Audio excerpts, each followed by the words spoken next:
Buonasera a tutti, benvenuti a questo appuntamento che abbiamo deciso di intitolare Prospettive per la ripartenza, focus su filiera della moda, che anticipo a tutti non è un webinar, nel senso che quando con Silvio Oliva di Fondazione Nord-Est e con il nostro partner Ernest Young abbiamo cominciato a strutturare questo intervento, abbiamo deciso di fare una cosa diversa rispetto ai soliti webinar. E infatti, vedremo poi nel corso della serata di oggi, abbiamo strutturato due parti, una prima parte con delle relazioni e una seconda parte in cui tutti i partecipanti, quindi questo gruppo selezionato di imprenditori della filiera della moda, potranno ragionare insieme una sorta di tavola rotonda virtuale nella quale potersi scambiare pareri, opinioni e anche storie. Quindi insomma una formula un po' diversa,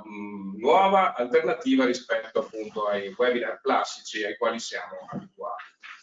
Spendo solo due parole per ricordare l'importanza del settore della moda, che ovviamente va al di là dei numeri che sono importanti, più di 56.000 imprese in Italia, quasi 500.000 di addetti che lavorano direttamente nel settore della moda, ma poi con una filiera appunto ancora più importante. Ma dicevo, il settore è importante per altri motivi. Io ricordo quando sul finire degli anni 90 si parlava delle questioni del fast fashion, sostanzialmente delle innovazioni organizzative che permettevano a queste imprese di rispondere in maniera veloce a un cambiamento di mercato che poi tutto il manifatturiero avrebbe visto. Quindi la logica appunto della personalizzazione, della capacità di rispondere velocemente a questo è stato un esempio che poi è stato applicato in molti settori manifatturieri. Ancora il settore della moda è un settore interessante perché per primo ha sperimentato alcune tecnologie digitali. Non penso solamente al grande sforzo che è stato fatto in questi mesi appunto dovuto alla pandemia, quindi applicazioni di sistemi di realtà virtuale, realtà aumentata per proporre sfilate di moda che in qualche modo riproducessero il più possibile le logiche di una sfilata di moda in presenza. Ma io ricordo quando ormai 20 anni fa, quando cominciamo a fare questo lavoro, i primi sistemi, di quelli che poi avremmo imparato, che si chiamavano sistemi di scansione 3D, che venivano applicati timidamente, erano molto costosi, inefficaci, quindi che venivano applicati per esempio alle logiche di misurazione delle misure del corpo per poi sviluppare appunto prodotti personalizzati. Quindi per tutti questi motivi il settore della moda è assolutamente importante e quindi vanno considerate da vicino appunto i cambiamenti, perché poi abbiamo visto che normalmente si ritrova e riverberano in altri settori.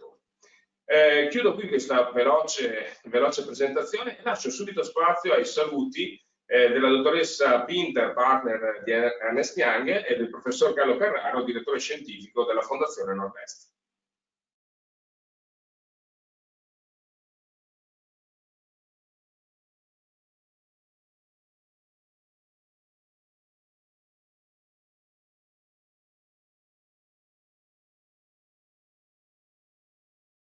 Buongiorno, mi sentite? Buongiorno, buonasera a tutti.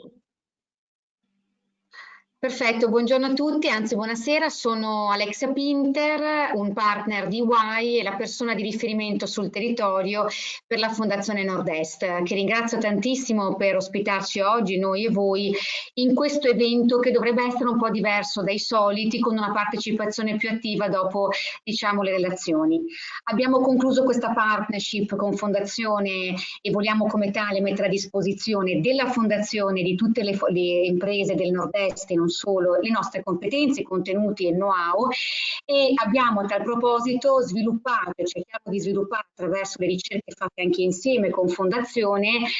delle ricerche che sono volte anche, come questo appunto webinar, a migliorare e cercare di capire come migliorare la capacità competitiva delle aziende nel territorio. E a tale proposito abbiamo cercato e cerchiamo di effettuare questa attività di analisi, di ricerca sui temi proprio di competitività, soprattutto in questo momento così delicato.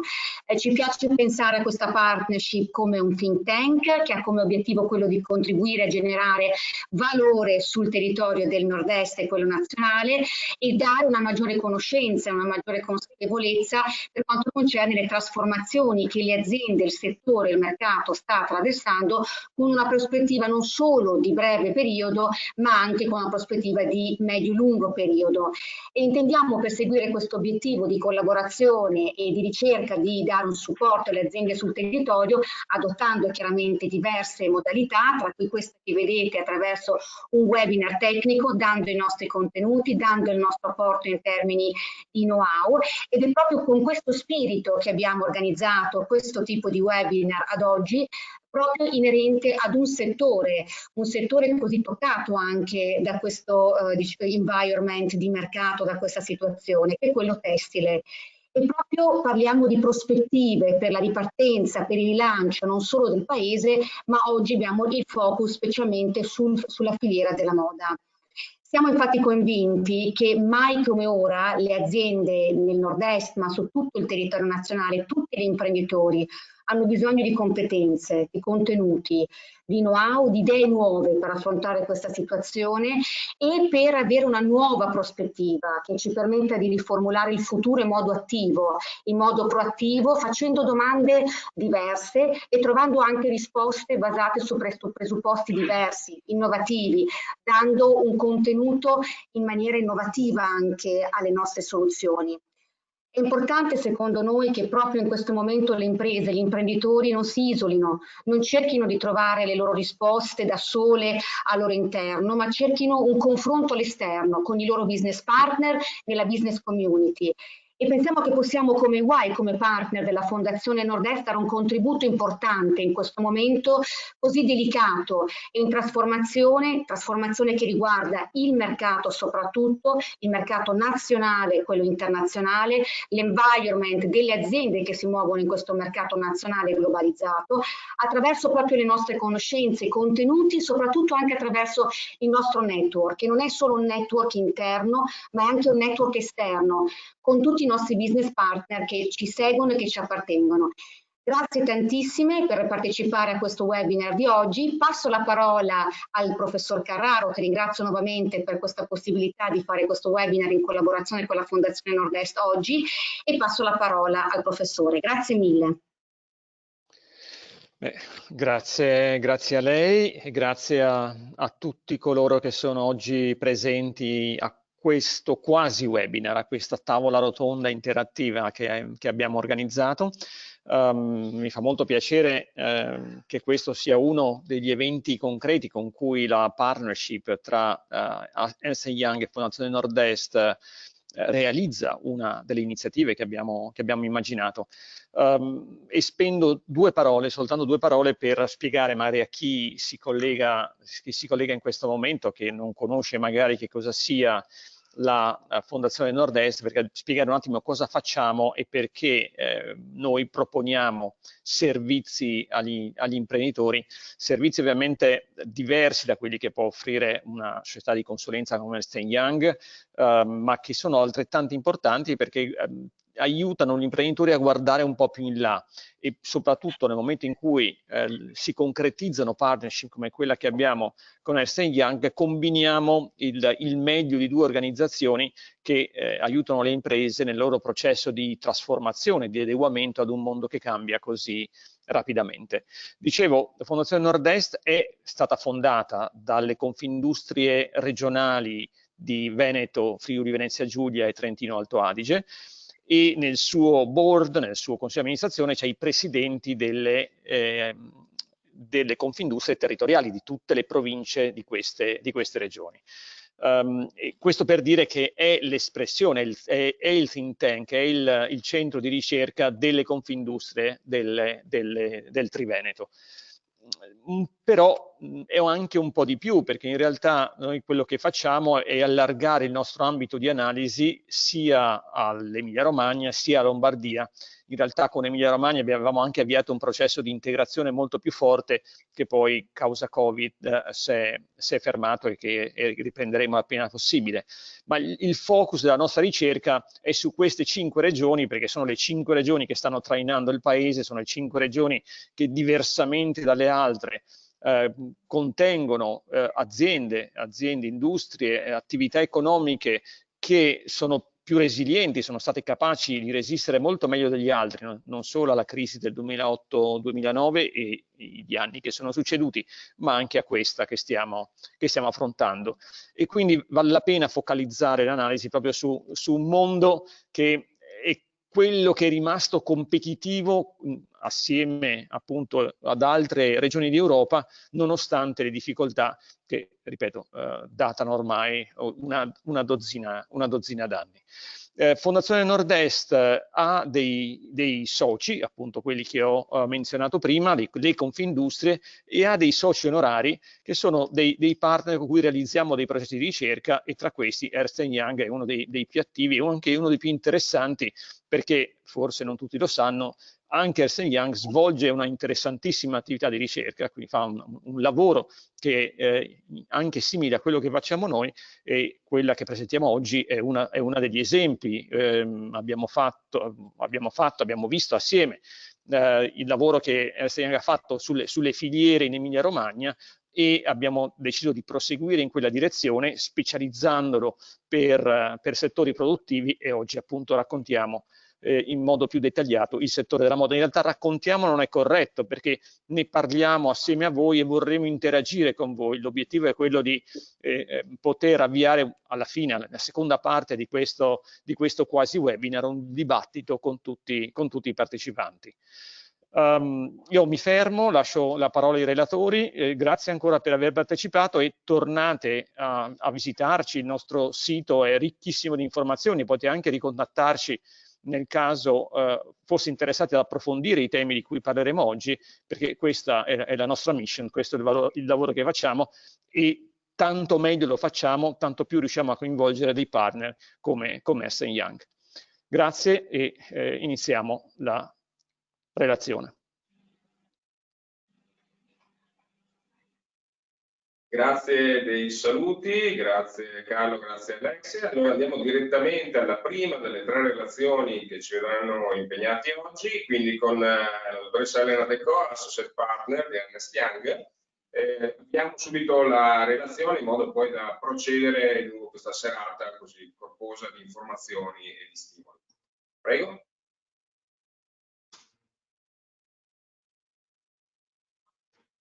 Buonasera a tutti, grazie di nuovo di questo invito.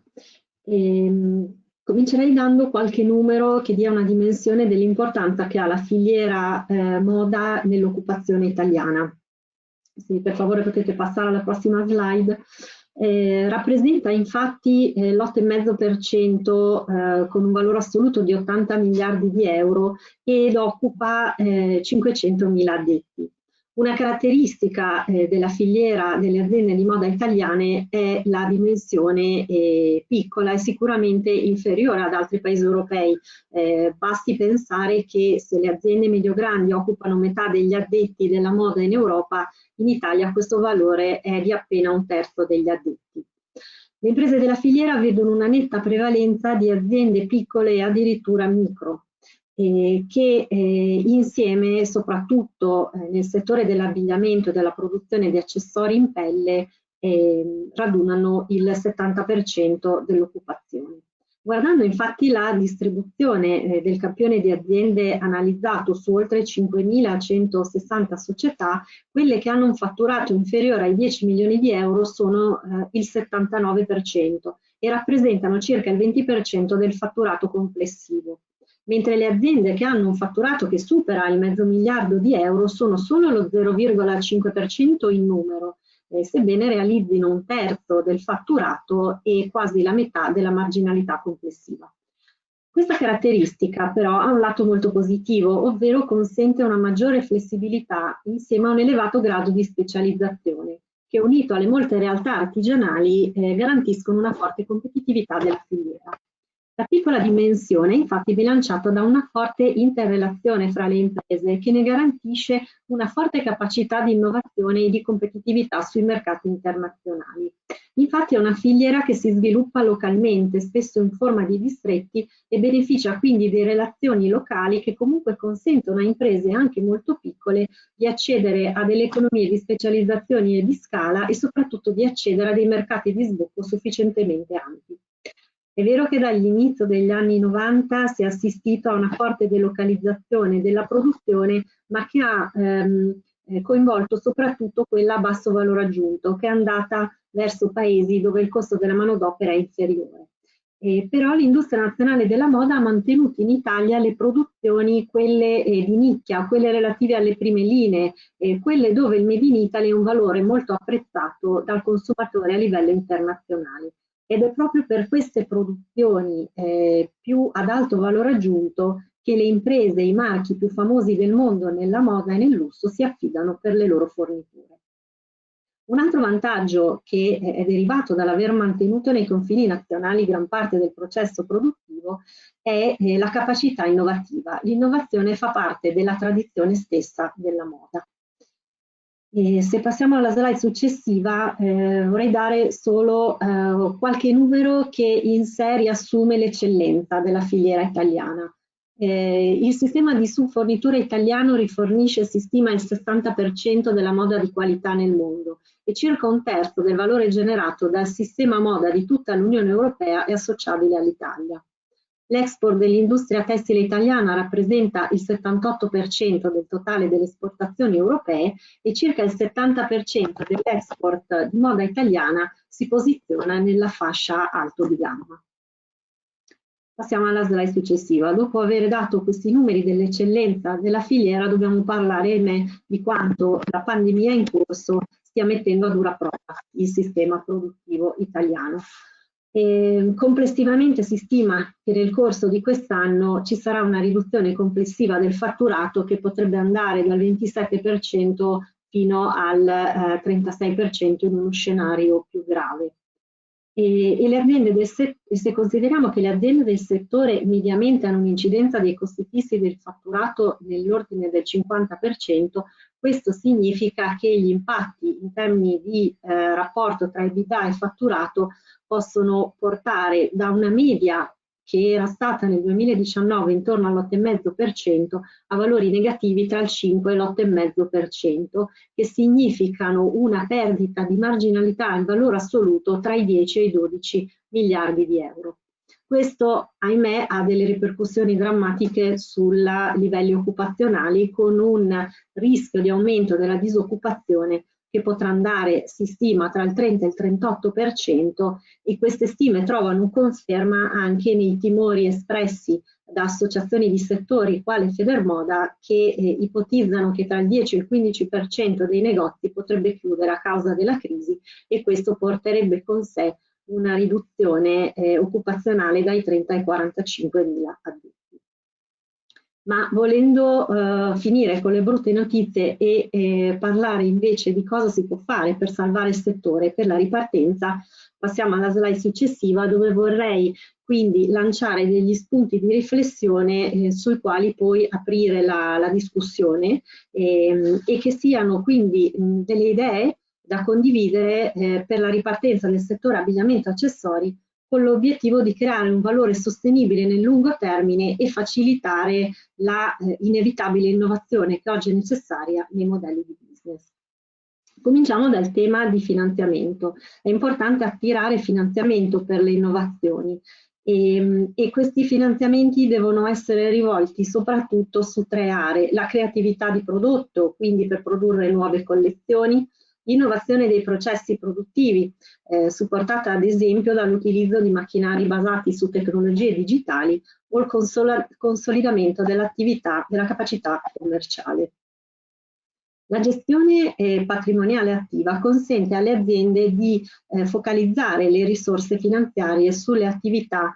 più legate al core business. Ciò può includere la necessità di fare piani di dismissione di attività non strategiche che consentano però di liberare risorse finanziarie da investire nell'acquisizione di nuove tecnologie.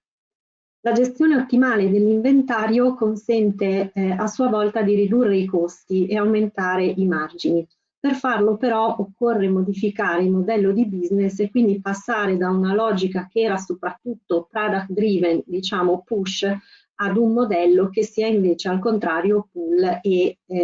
demand driven.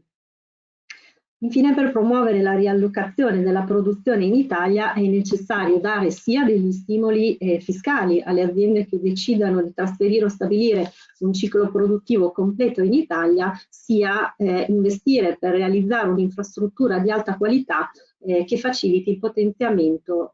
dei poli esistenti. La concentrazione deve partire dalle aziende più importanti, che possano quindi unirsi per ottenere dei player in termini dimensionali più solidi, in termini patrimoniali, finanziari ed economici, che quindi possano accedere, essere più competitivi sul mercato globale. Può passare alla slide successiva, per favore? Altro tema molto importante è quello di, come diceva prima Alexia, che gli imprenditori facciano sistema e non cerchino di uscire da soli dalla crisi. Quindi è molto importante che si creino delle partnership tra fornitori, tra brand, tra aziende tessili, tra distributori, per promuovere dei progetti comuni di investimento, e questo può promuovere l'innovazione nel settore tessile, abbigliamento e accessori. La maggior collaborazione all'interno della filiera crea sinergie e consente di condividere i punti di forza. La prima forma di partnership è quella tra fornitori e marchi. Queste partnership devono essere concepite come delle relazioni che comprendono obiettivi strategici comuni, con potenziali coinvestimenti per ottimizzare i processi. La collaborazione tra marchi e fornitori, che prevedono una programmazione congiunta della produzione, consentirebbe di tutelare la filiera da un punto di vista industriale ma anche finanziario. Infatti la condivisione dei piani di produzione, anche se non vincolanti da parte dei brand, offre comunque una visibilità di medio termine che è fondamentale per aumentare il livello di fiducia degli investitori, in modo che il sostegno con nuova liquidità non sia solo di breve periodo come le tante forme di factoring che ci sono oggi, ma che possa anche avere delle forme di sostegno finanziario di medio periodo, ad esempio su 3 anni. L'innovazione di prodotto e di materiali passa attraverso partnership tra designer, produttori, aziende chimiche, quindi dai produttori di materie prime alle fibre, ai materiali ausiliari, per consentire lo sviluppo, l'utilizzo di materiali innovativi. Le organizzazioni di maggiori dimensioni devono farsi promotrici di progetti di collaborazione e partnership per creare un ecosistema che sviluppi sempre di più l'innovazione. Ma un altro tema fondamentale è il tema delle piattaforme e-commerce. Le aziende che oggi hanno delle piattaforme e-commerce devono poter estendere l'utilizzo di queste piattaforme anche ai partner. Pensiamo ad esempio nel retail ai partner franchising. Solamente aprendo le piattaforme di e-commerce anche ai partner si può veramente realizzare il modello di omnicanalità di cui oggi tanto si parla ma poche aziende realizzano veramente. Eppure il cliente chiede sempre di più di interagire con il brand e di avere una relazione con il brand univoca in tutti i touch point che sceglie di toccare nel suo percorso. L'omnicanalità è il modello di business che consente a un brand di ottimizzare i propri ricavi totali creando sinergie tra i canali. Slide successiva.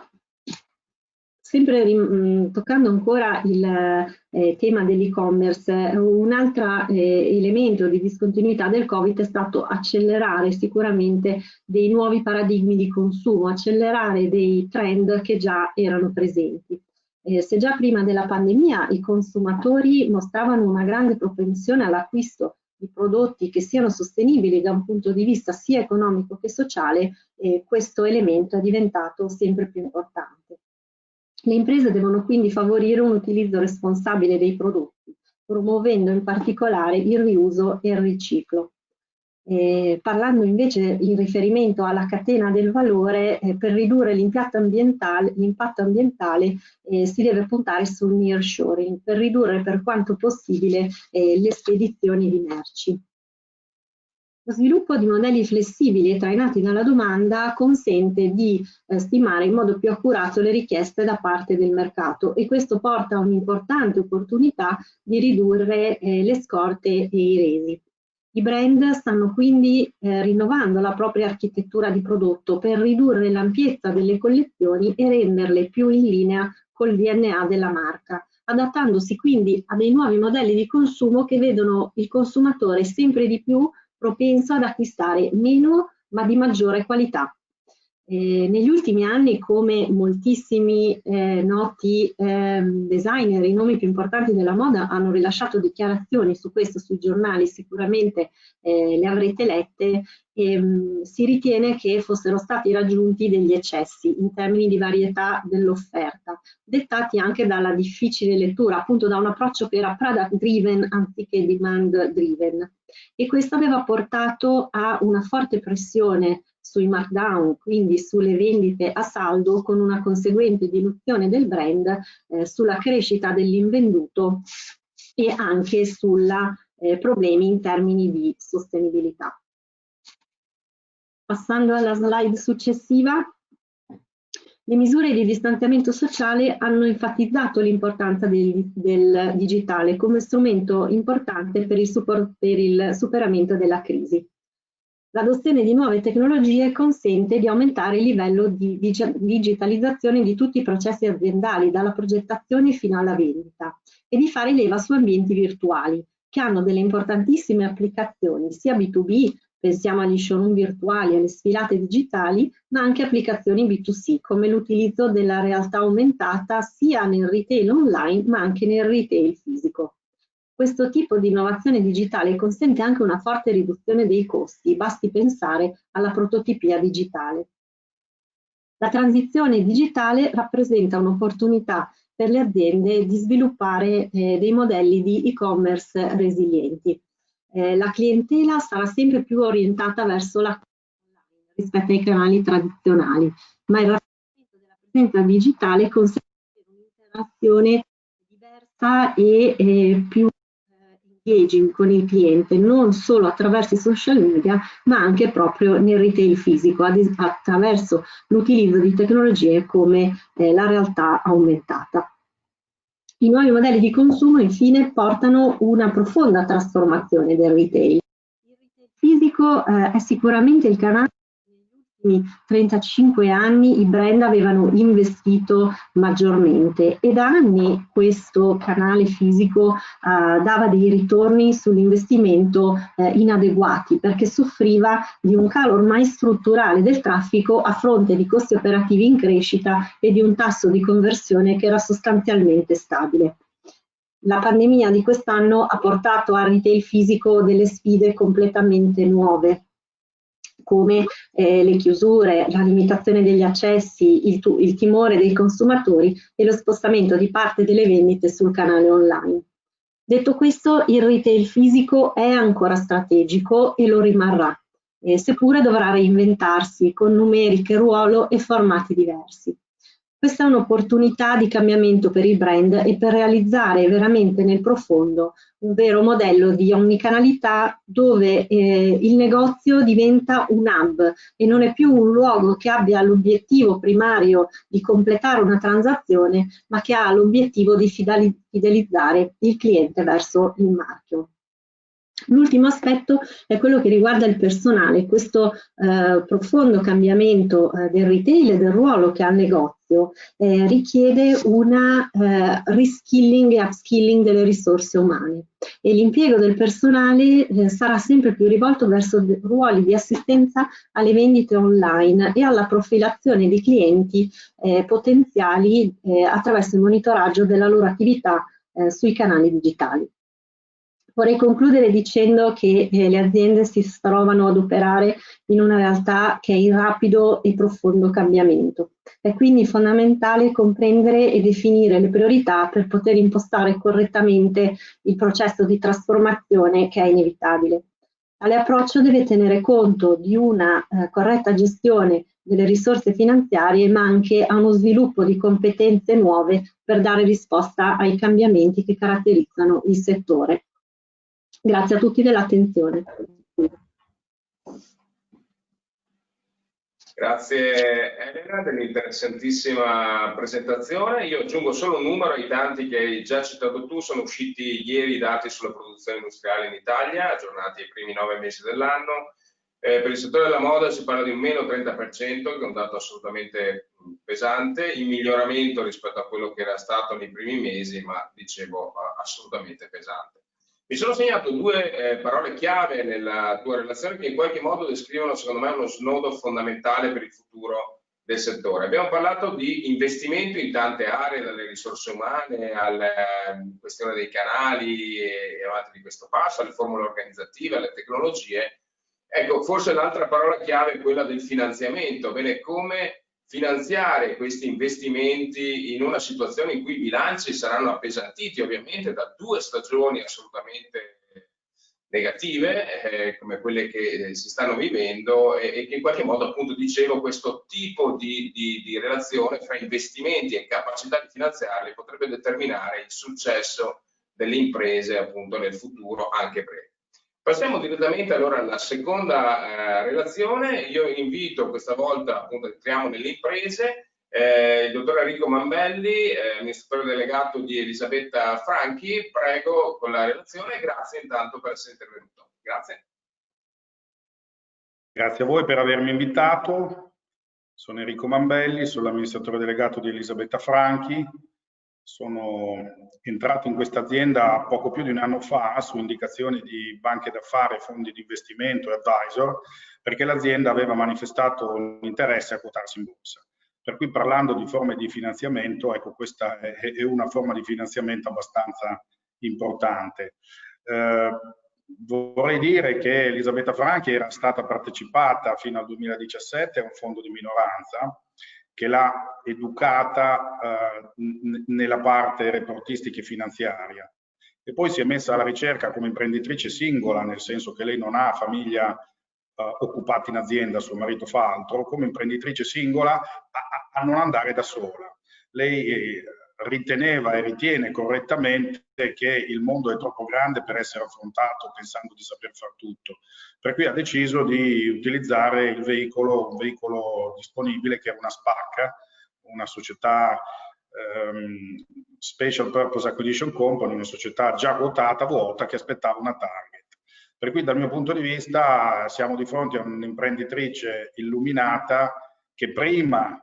di avere dei problemi cerca di prevenirli e cerca di avere all'interno della compagine azionaria degli investitori vari che possono aiutarla nei vari processi. Dico questo perché è difficile in Italia assistere a questo tipo di visione. Io sono un manager che negli ultimi anni ha lavorato parecchio con fondi di investimento, come dicevo prima, con advisor, proprio per aiutare gli imprenditori a trovare soluzioni. Però ecco, in passato sono stato amministratore di aziende nello sport e della moda, effettivamente ho sempre lavorato per società quotate internazionali che comunque riescono a mettere in campo delle modalità più organiche nel momento in cui si assistono a delle crisi. Non è sicuramente una ricetta che dà garanzie, però è molto probabile che questo tipo di società possano gestire meglio le crisi che possono arrivare. Volevo dire questo proprio perché l'obiettivo dell'azienda era raggiungere un altro livello. Questa è un'azienda che è cresciuta di segmento, operava nel pronto moda, è un'azienda a Bologna, io sono a Bologna in questo momento in ufficio, noi siamo operativi, non abbiamo, diciamo, problematiche particolari, sono quelle che abbiamo vissuto tutti con chiusura dei negozi, che non è poco, e dell'azienda, che non è poco, ma poi ci siamo ripresi ragionevolmente bene e proiettiamo una chiusura di anno tutto sommato, diciamo così, decente rispetto a quello che poteva succedere. Però ecco, questa qui è un'azienda che nasce nel pronto moda, in un segmento detto fast fashion a livello internazionale, si è evoluta e oggi è un'azienda leader nel segmento contemporary. Nella piramide della Bain, che probabilmente molti di voi conoscono, Bain e Company, noi siamo il segmento sotto il prêt-à-porter, per cui siamo per certi versi un lusso accessibile. Ed Elisabetta lo è veramente perché è riuscita a interpretare il pronto moda, che a volte è caratterizzato come un segmento che copia le griffe. Lei invece si è ispirata ad alcuni di loro, ma ha trovato il suo stile, e non è facile questo. e lo ha fatto con una filiera di Made in Italy. Ha tenuto all'interno di questo posizionamento una filiera di Made in Italy e questo ci ha permesso di avere delle flessibilità produttive che molti dei competitor del nostro segmento non hanno, perché producono a distanze molto più ampie, con complessità di lanci al buio e con problematiche di magazzino circolante che non sono facili da risolvere. Noi invece che abbiamo questa situazione ibrida di filiera appunto che ha 24 fornitori di prossimità tra Bologna e Carpi, per cui nella zona del pronto moda riusciamo a produrre un Made in Italy a prezzi estremamente interessanti ed accettabili. Quello che diceva prima la collega di Ernst & Young è molto giusto, però ecco, uno dei problemi che ha l'Italia è la definizione di quello che è il distretto produttivo. Oggi se uno vuole produrre dove produciamo noi nel pronto moda non sa dove andare, perché manca tra virgolette un TripAdvisor che ti identifica i fornitori secondo i loro prezzi. Per cui la maggior parte del Made in Italy nota ad aziende internazionali connotata prevalentemente nel pret-à-porter, nell'alto di gamma, mentre ci sono tantissime produzioni in Italia a prezzi estremamente ragionevoli come i nostri, che ti permettono di avere un Made in Italy, di avere 2 mesi di consegna tra quello che vendi e quello che ordini e di conseguenza noi ordiniamo quasi sul venduto. Siamo anche in grado di lavorare molto sui riassortimenti che rappresentano una percentuale interessante nel nostro segmento. Volevo dire questo proprio perché la quotazione in borsa non è stata fatta per gestire delle emergenze, ma per lavorare su quelle che erano delle eccellenze e crescere. Un'altra eccellenza che ha questa azienda è l'e-commerce. Più del 10% è fatto tramite l'e-commerce ed è una scelta che l'imprenditrice ha preso a suo tempo ed è una scelta che si è rivelata assolutamente vincente, perché siamo riusciti a continuare a migliorare nella gestione delle problematiche quando avevamo i negozi chiusi con quella che è una delle best in practice, perché come percentuale di fatturato noi siamo uno dei migliori sul mercato italiano. Per cui credo che queste siano tutte situazioni non banali e sono anche, diciamo così, supportate dalla modalità con cui la imprenditrice lavora su Instagram, 2,2 milioni di follower. La nostra è una situazione peculiare perché vengono usate strumenti molto moderni come Instagram, con un follower è una delle più grandi blogger italiane senza di mestiere fare la blogger, perché fa un altro mestiere. Però hai comunque 2.200.000 di follower, puoi parlare col consumatore finale, puoi trovare il modo di consegnargli la merce con l'e-commerce in tempi brevi, per cui noi molti problemi di filiera li abbiamo cercati di risolvere proprio tenendo quella che è la modalità storica di questa azienda e customizzando. Questo vuol dire che con questa base la quotazione in borsa per Elisabetta aveva lo scopo di, come ho anticipato, arrivare all'altro livello. Qual è l'altro livello? Per questa azienda l'internazionalizzazione.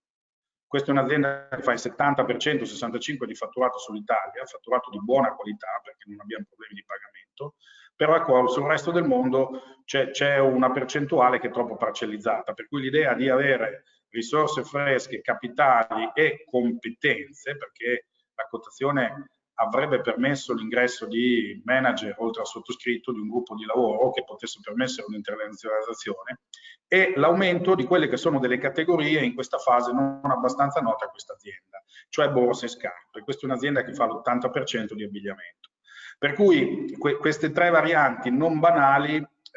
nella visione dell'imprenditrice non potevano essere solamente comprate, bensì dovevano essere strategizzate. Purtroppo il Covid ci ha fregato perché abbiamo fatto degli ottimi roadshow con i nostri investitori, abbiamo raccolto l'85% di commitment su quello che serviva, però dovendo chiudere il progetto a marzo non è stato possibile per il Covid, tra chiusure e altro, la borsa ci ha ripermesso di fare di riprovarci qualche mese dopo, ma non c'erano le condizioni. Per cui diciamo che senza questa premessa qui l'imprenditrice ritiene di attendere il prossimo giro, sarà quando sarà, per la quotazione, quando sarà possibile, per cui molti di questi progetti sono stati un attimo accantonati. E infatti credo che questo sia un peccato, però secondo me la modalità è molto corretta. In questo contesto, una delle cose che comunque avevamo previsto è cercare di migliorare e lavorare sulla nostra filiera. Noi abbiamo una filiera storica di fornitori. Questa azienda non è un'azienda manifatturiera, noi non produciamo nulla se non alcuni prototipi. prototipi. Siamo un'azienda del commercio, compriamo tessuti, li facciamo trasformare da tagliatori esterni e lavorare da fassonisti esterni. Per cui il grosso del lavoro è fatto in questo modo, come dicevo, in prossimità, mentre ci sono alcune categorie che erano quelle futuribili, dove dovevamo iniziare a capire qual era la migliore filiera di fornitori, sulle scarpe, sulle borse, perché mancava questo tipo di intelligence in azienda. E non è facile per noi, azienda specializzata nell'abbigliamento, capire, al di là del sottoscritto che viene da segmenti equivalenti, per cui è in grado di mappare le cose, ma è strano perché se tu vuoi andare a produrre le scarpe,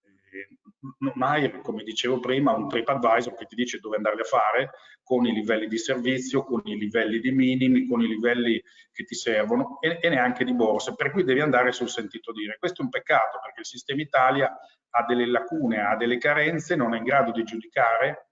quelle che possono essere invece le migliori filiere possibili e disponibili. Questo credo sia un'opportunità che il segmento deve andare a cogliere. Noi comunque nell'ottimizzazione anche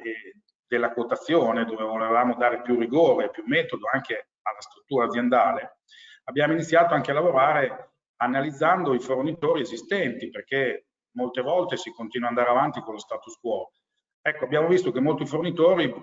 storici probabilmente non erano più adeguati al livello di fatturato che avevamo. Siamo un'azienda che ha chiuso il 2019 a 123 milioni di fatturato. Per cui ci siamo messi anche a vedere, a rivedere la filiera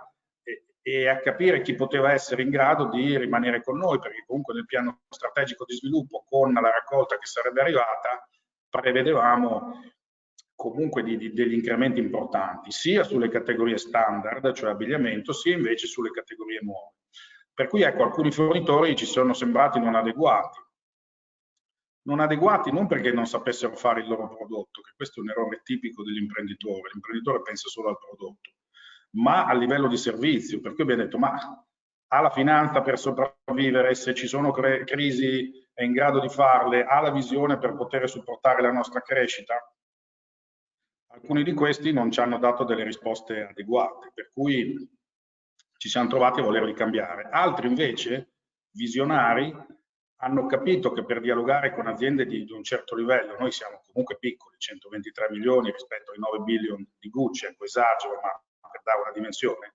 ci siamo trovati a voler selezionare alcuni fornitori e tra quelli che ci sono piaciuti ce ne sono alcuni, cito Cadica di Carpi, che è stata acquisita da un fondo americano insieme ad altre 2 aziende, 3 società che fornivano accessori, bottoni, cerniere o altre robe, insomma si sono messi assieme e hanno fatto un agglomerato di 60 milioni. Ecco, allora a noi ci è sembrato che quella fosse già una visione interessante da parte del fornitore che ha strategizzato il suo futuro, la sua crescita. Gli imprenditori hanno deciso di voler dare un futuro e per noi è importante. A quel punto ci siamo anche appoggiati a questo modo di fare business. Per cui dal mio punto di vista credo che ci sia assolutamente bisogno di alleanze intelligenti. Poi che uno la venda l'azienda e vada a fare il bagnino, che la partecipi maggioranza minoranza, che la quoti, oppure che faccia altro, ciascuno faccia il suo. Però credo che in questi momenti qui sia molto fondamentale riuscire ad avere questo tipo di visione, che non è solo un bieco risparmio di costi, perché alla fine taglia di qua, taglia di là, ti rimane poco in mano, ma è proprio una vision strategica per aumentare soprattutto la prima linea di fatturato, di dimensioni, di credibilità e poter permettere quei risparmi che fai non solo un saving sull'ultima riga, ma bensì un finale investimento su risorse, su macchinari e su competenze. Per cui ho cercato di fare una sintesi di quello che è il progetto dove sono seduto adesso, ancora per poco, perché purtroppo non facendo la quotazione non rimarrò qui molto, però ecco, secondo me l'imprenditrice ha avuto assolutamente ragione a scegliere una formula di questo tipo e comunque si è iniziato un processo di ottimizzazione dell'azienda, delle risorse e delle modalità che io auspico possa succedere anche ad altre. Grazie.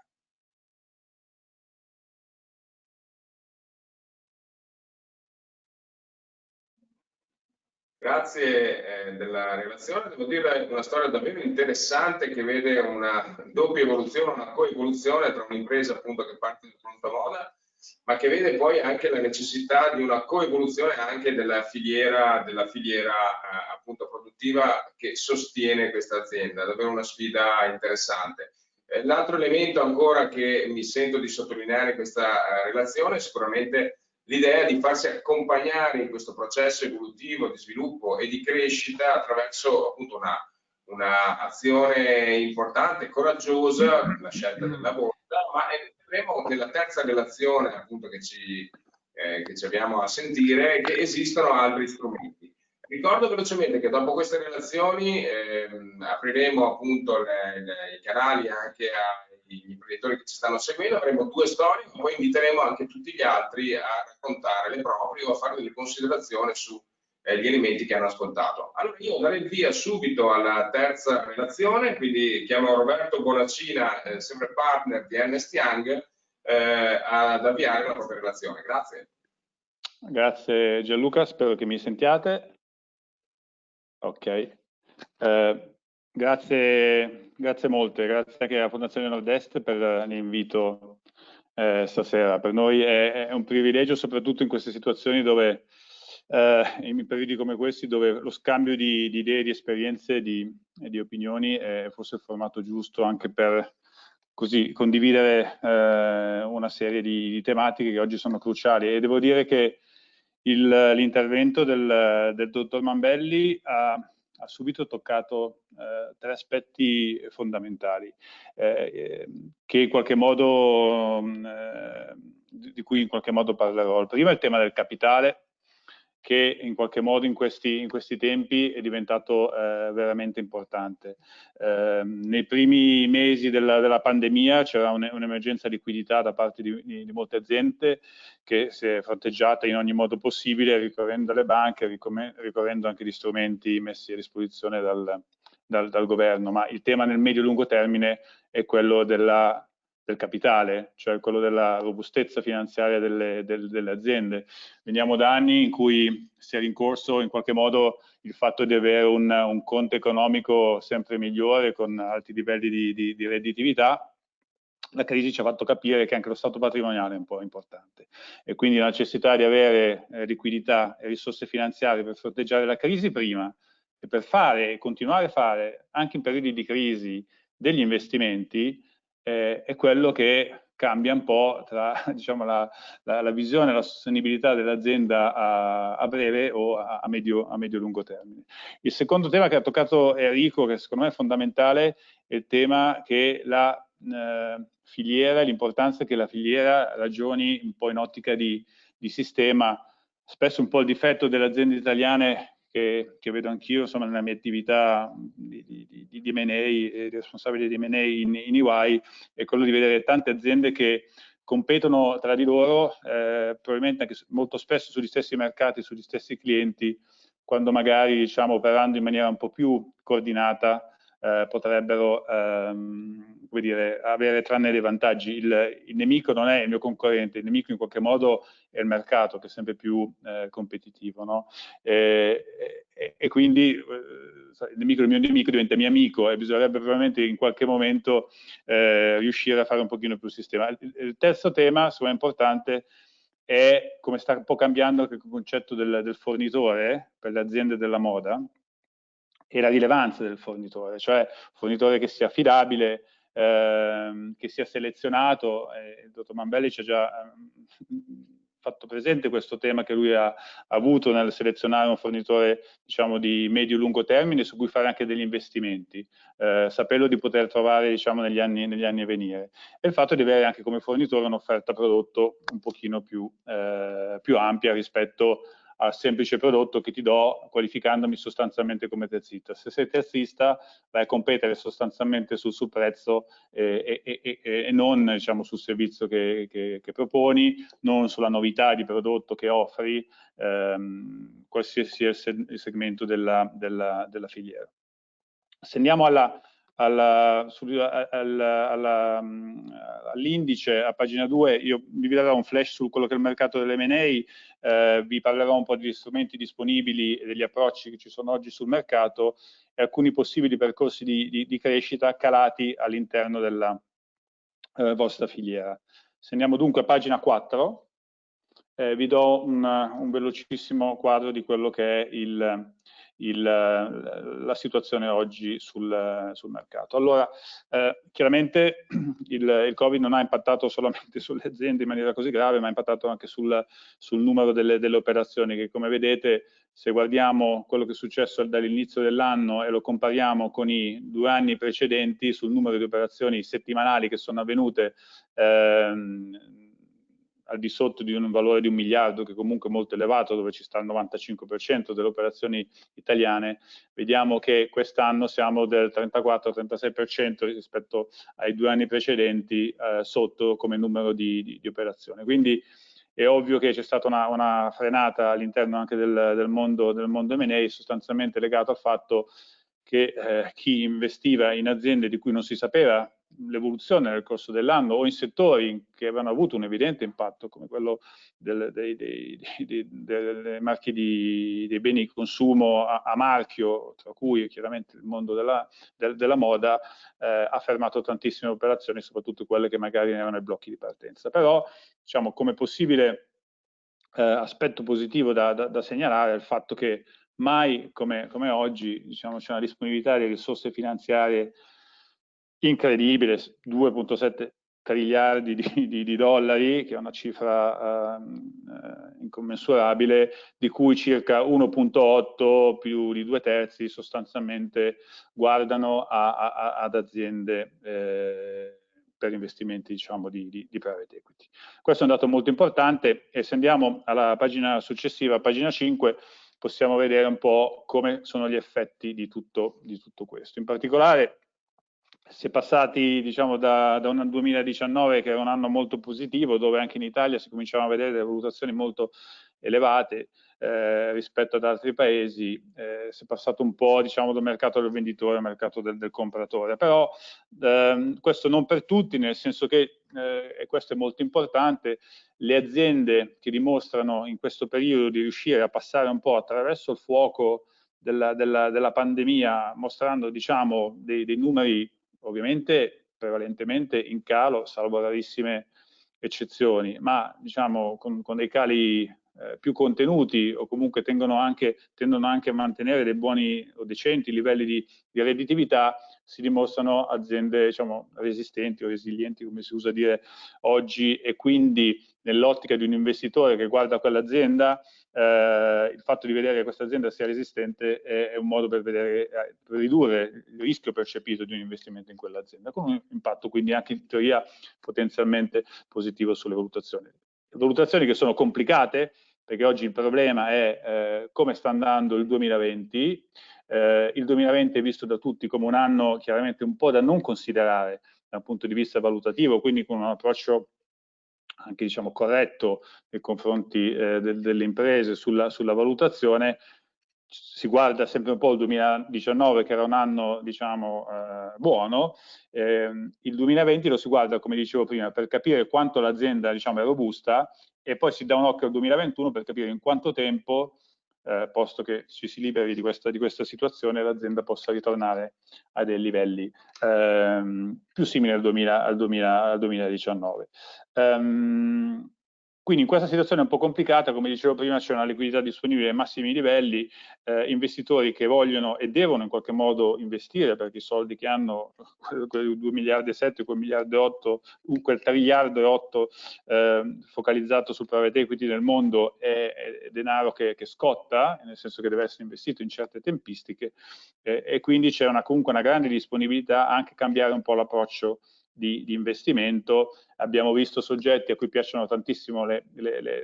maggioranze come criterio di investimento preferenziale, guardare anche situazioni di minoranza per vedere di avvicinare un po' anche le aspettative degli imprenditori, che magari vedono in questo momento non il miglior momento per fare un'operazione, da un lato, dall'altro magari però vogliono mettere da parte dello sforzo familiare fatto in decenni di attività, e magari avere anche un partner con cui confrontarsi nello sviluppo dell'azienda andando avanti, perché poi l'imprenditore fondamentalmente, insomma, molto spesso è solo nelle decisioni, quindi il fatto di poter avere a fianco qualcuno che possa, con cui condividere un po' di decisioni importanti e chiave, che magari possa essere anche uno che apre delle porte in giro per il mondo dal punto di vista commerciale e abbia una conoscenza del suo settore molto importante.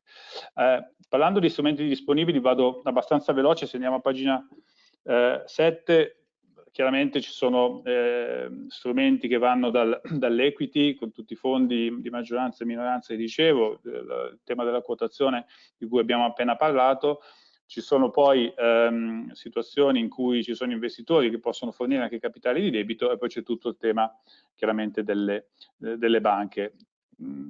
Questi strumenti chiaramente, diciamo, hanno valenze diverse in funzione del ciclo di vita dell'azienda e in funzione chiaramente del periodo. E devo dire, l'esperienza di Elisabetta Franchi sull'IPO ha dimostrato come, diciamo, il 2020 non è stato e non è certo un anno buono per le quotazioni, anche se adesso nelle ultime settimane qualche azienda si è quotata sulla borsa AIM qui a Milano. Se andiamo a pagina 8, qua c'è un po' l'insieme delle opzioni che chiaramente, diciamo, sono sicuro che nel Nord-Est ci sono imprenditori che questi ragionamenti li hanno anche già in qualche modo masticati e sentiti, quindi non mi voglio troppo dilungare. Quello che stavo dicendo prima e che un po' ripeto è che da parte, al di là degli investitori industriali che da un certo punto di vista all'inizio si sono un po' guardati in casa, perché chiaramente spendere soldi in questo periodo in cui non si sapeva un po' l'evoluzione del proprio business era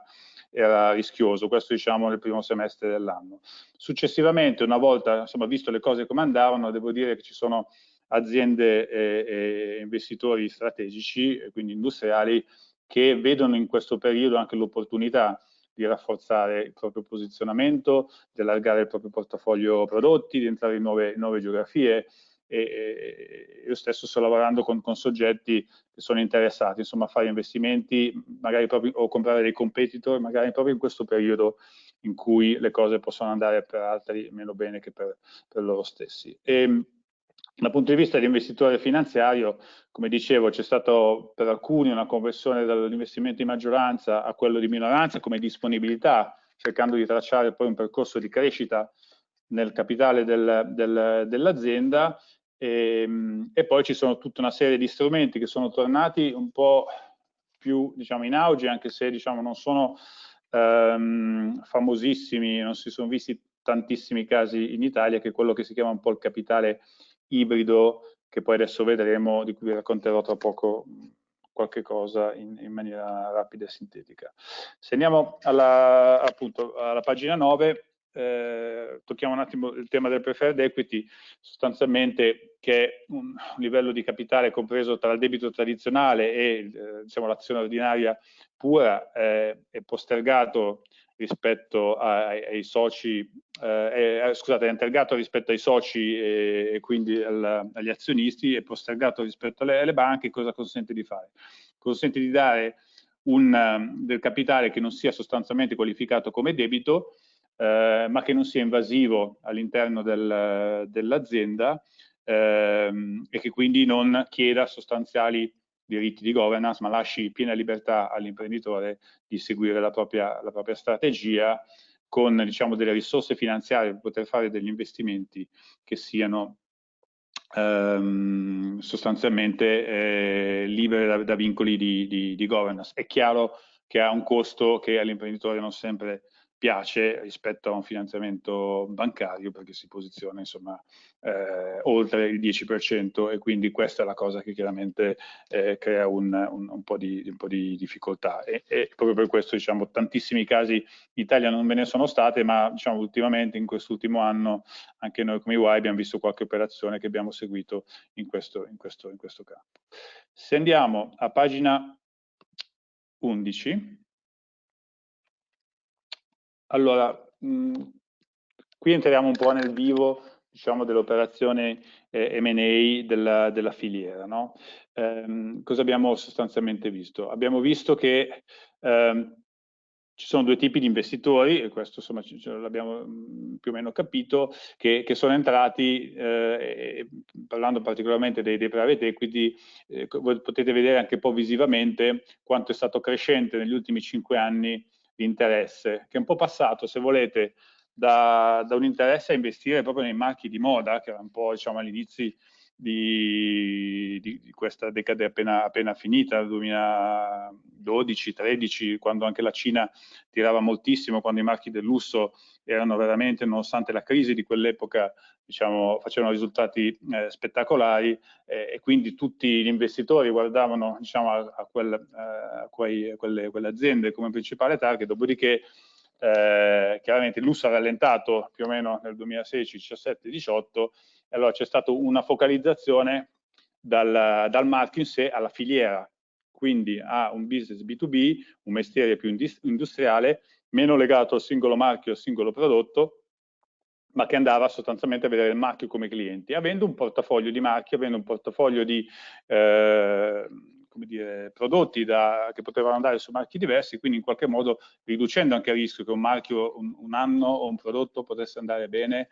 o meno. Ad esempio, uno dei grandi benefici che si è avuto all'interno del settore, in particolare sull'accessorio per scarpe, è stato il boom delle sneaker, chiaramente un prodotto che fino a 10 anni fa quasi nemmeno esisteva o non esisteva nella sua concezione di prodotto specifico, e che oggi è un mercato che credo, se ricordo bene, valga più di 3 miliardi nel mondo. Quindi qui vedete tutta una serie di operazioni che ci sono state un po' nei sottosegmenti di questo mercato, dall'accessorio per l'abbigliamento al produttore terzista di abbigliamento, all'accessorista per le scarpe, il mondo della pelletteria, o l'accessorio nel mondo dell'orologio e del gioiello. E qui ci sono state numerosissime operazioni guidate da fondi che sostanzialmente, come vedevo un poco più in là, compravano un'azienda e su quell'azienda creavano una piattaforma andando ad aggregarne delle altre, in modo tale da creare un attimo delle sinergie sia dal punto di vista di costo sia dal punto di vista commerciale di prodotto e di cliente. Non le sto a citare perché non abbiamo abbastanza tempo, ma insomma ce ne sono numerosissime indicate qui dentro da parte di diversi soggetti finanziari. La stessa cosa poi un po' è successa sul mondo dell'investitore, diciamo, un po' più strategico, dove effettivamente quello che è successo è che ci sono stati moltissimi investimenti anche da parte di quei marchi della moda che sostanzialmente avevano l'obiettivo di assicurarsi forniture di qualità a monte della filiera. Quindi molte di queste operazioni che qui vedete sono state ad esempio fatte da Chanel, che ha investito nel 2015 nelle scarpe, nelle componenti per scarpa con Gensi, poi ha investito negli ultimi anni nel mondo pelle, acquisendo la conceria Samantha, Mabi, Renato Corte, che sono quote, diciamo, di minoranza, proprio per assicurarsi un legame diretto con l'azienda, piuttosto che più recentemente nella vostra zona, insomma, c'è stata l'acquisizione di Ballin un mese scorso sostanzialmente. La stessa cosa ha fatto Kering, principalmente nel mondo della conceria. Barberi ha comprato CFMP nel 2018, e nel mondo della gioielleria Chaumet ha fatto anche lì un investimento un paio di anni fa. Se andiamo alla pagina successiva, quindi sostanzialmente a pagina 12, vedete un po' quelle che sono state anche un po' la media dei multipli anno per anno delle diverse operazioni che abbiamo visto prima, e lì potete un pochino vedere, diciamo, nell'ultima colonnina in alto a destra sul 2020 come effettivamente un po', diciamo, un ritracciamento delle valutazioni ci sia stato anche quest'anno. Se uno poi vede il dato, probabilmente lo vedete un po' piccolo, ma ve lo racconto, insomma, se uno vede le transazioni che ci sono state con le target italiane negli ultimi 5 anni, e devo dire non abbiamo tantissimi dati perché molte di queste operazioni sono chiaramente riservate e non hanno, diciamo, dignità di essere rese pubbliche, visto anche, diciamo, la natura privata sia dei venditori che degli acquirenti, però, diciamo, dei multipli tra le 7 e 8 volte sono l'EBITDA, sono quello che si è visto sostanzialmente negli ultimi anni. E in Italia in particolare, e qui diciamo, lo evidenziano queste torte in basso a sinistra, si è visto un grande lavoro, e lo si vedeva anche visivamente prima, sugli accessori per l'abbigliamento e soprattutto anche nel mondo della pelletteria e della concia. Andando un pochino più avanti, qua è un po' un tema importante, no? Su cosa vediamo noi come caratteristiche degli operatori di filiera e quali sono gli effetti E qui vado veloce perché è un po' una sintesi di quello che ci siamo detti. Il punto è che è un mercato frammentato, con tantissimi operatori di medie e piccole dimensioni, ed è il motivo per cui gli investitori finanziari vedono un buon caso di investimento in tutto questo per creare un consolidamento. Facciamo quello per cui siamo i più bravi al mondo, cioè essere artigiani, bravi nel fare prodotti unici, con grandissima qualità, unicità e ricercatezza, e qui lo sforzo importante è proprio passare da essere un terzista a diventare proprio un partner, no? Che possa sedersi anche col proprio cliente, creare magari qualcosa di unico per lui, fidelizzarlo e essere anche in qualche modo innovatore di prodotto. Abbiamo tantissime aziende familiari con i limiti dimensionali che dicevo prima, con solidi valori e, come dire, famiglie coinvolte, con un tema di managerializzazione che l'Italia purtroppo a livello europeo è tra gli ultimi paesi come, diciamo, percentuale di manager in aziende di tipo familiare, e questo sicuramente è un po' un limite anche nei momenti di passaggio generazionale che in questi anni stanno un po' arrivando. Siamo società con una grande focalizzazione sul mercato locale, e quindi potersi aggregare significa ampliare, come dicevo prima, portafoglio prodotti, avere magari dei marchi, non essere solo dei produttori, cominciare la fatica, diciamo, del lancio del marchio, e ampliare anche le geografie. Infine c'è il tema della capacità di investimento, che è il tema del capitale che dicevo all'inizio. Allora, quali sono le strade, possibili percorsi? Pagina 14. Chiaramente vado veloce perché sono forse non semplici ma intuitivi. Chiaramente vendere a un investitore industriale è sostanzialmente una quota fino al 100%, facendo un po' di passaggio di consegne, e far sì che la propria azienda vada in una sorta di porto sicuro e possa integrarsi e svilupparsi all'interno di un gruppo, sia esso, diciamo, anch'esso un fornitore della filiera piuttosto che un marchio, piuttosto che, diciamo, utilizzare il possibile investitore finanziario in due modi. Il primo è un po' una via di mezzo, nel senso significa portare la propria azienda già all'interno di una piattaforma esistente, integrandola, complementandola rispetto a quello che la piattaforma potrebbe fare oggi, e sostanzialmente allinearsi nell'interesse con gli altri soci della piattaforma e soprattutto con l'investitore finanziario, perché poi alla fine ci sia, come dire, una creazione di valore, nel senso un ritorno più importante dall'aver creato qualcosa di più grande, più stabile, meno rischioso, e quindi anche con una valutazione più alta relativamente a quando al prezzo, diciamo, spuntato nell'ingresso all'inizio. Alla fine c'è invece la possibilità, con un socio finanziario, di essere noi stessi o l'azienda stessa un po' la pietra angolare da cui comincia uno sviluppo e un percorso di aggregazione di marchi successivi o di aziende successive più piccole, e quindi per fare subito una partnership con questo soggetto finanziario ed essere, come la guida anche manageriale e imprenditoriale di un processo di crescita che vada ad aggregare varie aziende nel corso del tempo, per poi creare quella piattaforma che poi consente sostanzialmente un'uscita. E qui, andando a pagina 15, magari vado molto veloce, ma sostanzialmente le salto perché i concetti che esprimevo prima nella possibile cessione a un partner strategico a pagina 15, il tema dell'integrazione su una piattaforma esistente a pagina 16, e anche la partnership con un investitore finanziario dove l'azienda sia la prima di un percorso di crescita. Penso e immagino che poi questo documento magari venga anche messo a disposizione, quindi, diciamo, ogni disponibilità poi a parlarne o anche successivamente nel Q&A in maniera più approfondita. Finisco molto rapidamente a pagina 18, dove le due pagine seguenti, dove ci sono esempi di alcune piattaforme di successo che sono state create da alcuni soggetti finanziari. C'è questa, diciamo, avviata da Xenon, che vuole sostanzialmente focalizzarsi sia sul mondo dell'accessorio sia sul mondo della pelle. Corelax è una società, tra l'altro abbiamo contribuito, si chiamava Centro Laser all'epoca, a vendere noi a un fondo che si chiama B4, successivamente B4 ha venduto la sua partecipazione, la proprietà dell'azienda a Xenon, che sostanzialmente sta proseguendo nel percorso di aggregazione di altri marchi. Stessa cosa ha fatto Consilium nel mondo della scarpa, con River, con calzaturificio Claudia e con Energy, creando questa piattaforma Made in Italy per marchi di alta gamma nel mondo della scarpa, quindi suola, tomaia e tutto il resto della componentistica. Se andiamo a pagina 19 abbiamo presentato anche l'esempio di AMF, che anche lì, come nel caso di Centro Laser Covelax, è sostanzialmente al suo secondo matrimonio da un punto di vista di investimento finanziario, e poi ci sono anche dei progetti un po' più piccolini come quello di Holding Moda, che vanno più sul settore dell'abbigliamento e della maglieria.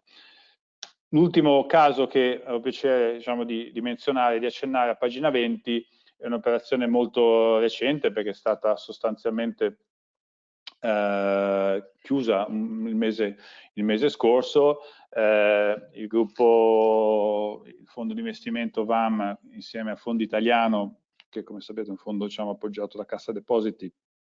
e anche con una quota più piccola Italmobiliare, questi tre soci finanziari hanno acquisito sostanzialmente il 100% di tre aziende, avendo la quota di maggioranza al 65%. I singoli imprenditori di Giuntini, CMC e Meli sono sostanzialmente diventati azionisti al 35% insieme di questa Florence, che è sostanzialmente diventato un gruppo che ha il 100% di queste tre aziende, dove si mettono insieme la maglieria, che è Meli, i tessuti, che è Giuntini, la pelle, che è CMC. Questo è un inizio di piattaforma che poi sarà integrata con la parte denim, con la parte jersey, con la parte accessori. Ha già delle piattaforme produttive sia in Italia che in Polonia, e tutta una serie di clienti comuni,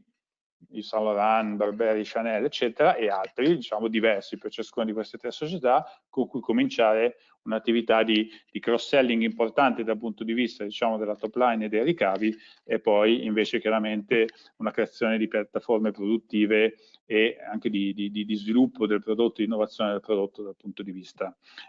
invece della struttura produttiva. Io ho finito, ripasserei a te la parola, Gianluca, poi sono disponibile ovviamente a tutte le domande del caso, con grande piacere, andando avanti. Grazie a tutti.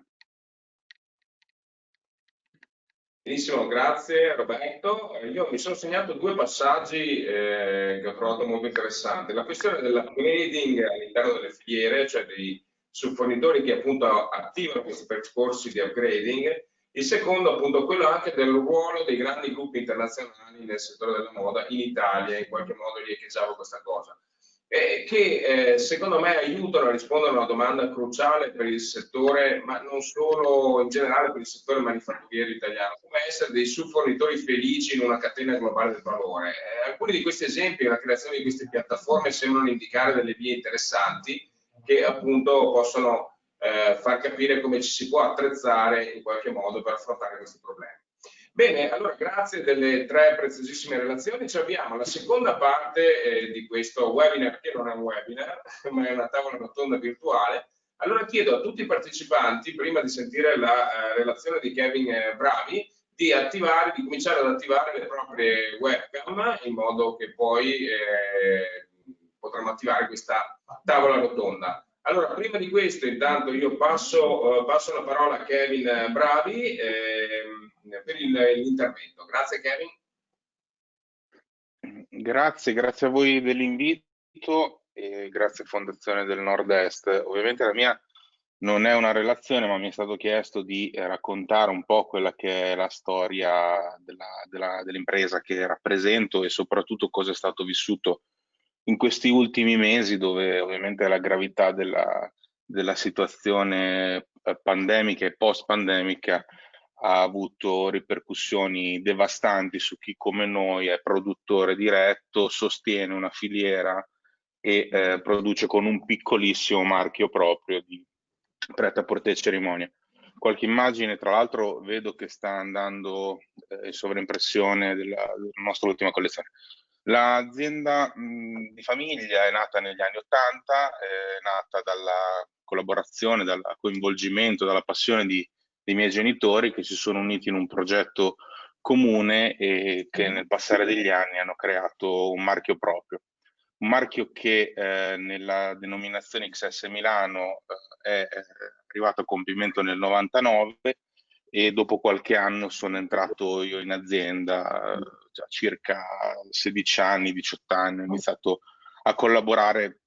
in alcune aree che erano molto poco sviluppate e nelle quali ancora si sentiva pochissimo parlare in Italia, quindi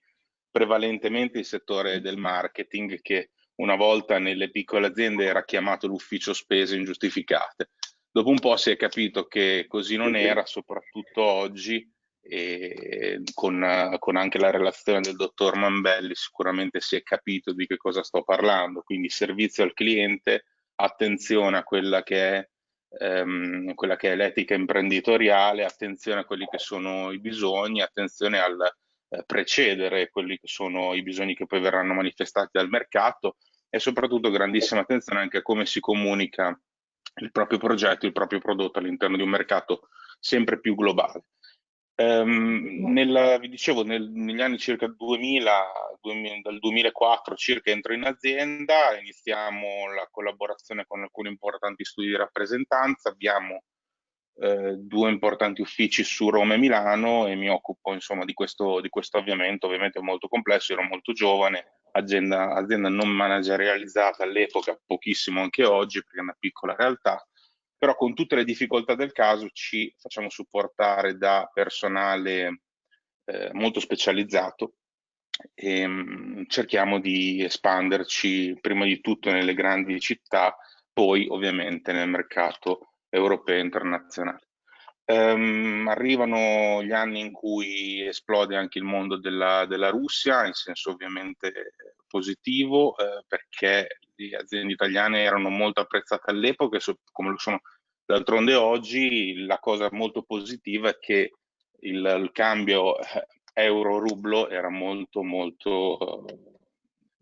più vantaggioso di oggi, quindi c'erano grandi opportunità per espandersi in quel mercato. Noi l'abbiamo colte soltanto marginalmente perché le aziende che erano ovviamente su quel mercato negli anni 80 e 90 hanno poi visto una grande esplosione dei propri prodotti, una grande rivalutazione di quello che era il proprio marchio nel quel particolare paese, però abbiamo diciamo anche noi partecipato in maniera positiva a tante fiere, a tante sfilate, e ci sono state delle ottime soddisfazioni che poi con il passare degli anni, con l'incrementare purtroppo della svalutazione del rublo rispetto all'euro, sono andate a creare non pochi problemi a tante aziende e soprattutto a chi aveva investito tantissimo. Quindi cerchiamo altri paesi, ci sviluppiamo in altre aree fino ad arrivare a una situazione dell'anno, diciamo dell'inizio di quest'anno che mai nessuno di noi ovviamente si sarebbe aspettato, avrebbe potuto ipotizzare qualcosa del genere. Avevamo già affrontato ovviamente la crisi precedente, una crisi che aveva segnato profondamente diversi settori della nostra economia, questa li ha segnati quasi tutti e quindi è sicuramente arrivata a punte di gravità mai sperimentate prima. Noi ci siamo trovati, per darvi un'idea di quello che hanno vissuto una piccola azienda come la mia, prima abbiamo sentito un grande gruppo che ha puntato tanto sul marchio, ora vi racconto la storia che hanno vissuto i piccoli produttori. E noi era il 21 febbraio circa quando abbiamo sentito il primo caso al telegiornale, ci spaventiamo un poco perché sapevamo cosa era già successo a Wuhan e eravamo in uscita con le collezioni, erano le settimane della moda milanese, quindi ci apprestavamo tutte a presentare